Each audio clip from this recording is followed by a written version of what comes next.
Mary says, I knew you weren't supposed to outline, but I didn't know why. We should be using value shifts instead outlining. Yes. So yes and no. I mean, there are places where I definitely outline in my portraits. So, and when I draw out the initial portrait, I don't have any in progress right now to show you guys. I was just looking at my screen, really, my table. I don't think you can see much on this, but so like for her, I mean, I definitely outlined her eyes and the edges of part of her mouth, but I didn't outline everything. And that's the difference. There are edges that show up. The top lid of my eye right now very clearly has a line. The issue is when people draw a line for the lower lid, when actually you can see, if you look carefully at my eyes right now, there's only a suggestion of a line for the top part of my lid. And actually there's just a subtle change of value underneath that creates an edge between my bottom lid and my eyeball.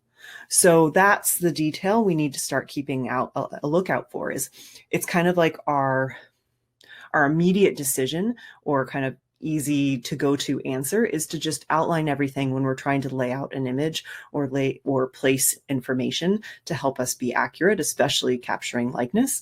And yet sometimes that immediately flattens the face. And even though we have it drawn accurately, we can't figure out why it's not looking quite like the person. And those lines are the details that are causing it. My nose right now, because of the highlights, the glare on the screen, I have like a lighter edge here. So you might say it's a line, but there's no real line on the edge of my nose. You've got like a big highlight down the middle and you've got some shadows on either side. The only place you might have some lines is like right here at the tip of my nose, where we have my nostrils showing. Okay. My tear ducts might have a little bit of an inner line.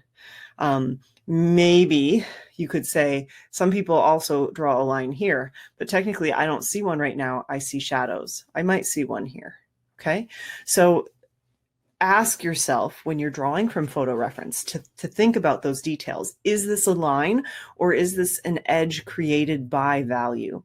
And if in the activities that you're going to have opening up, I can't remember, maybe tomorrow, you're going to have some activities where I encourage you to only practice value or only work with line. And I'm doing that to try to help you practice using them as tools.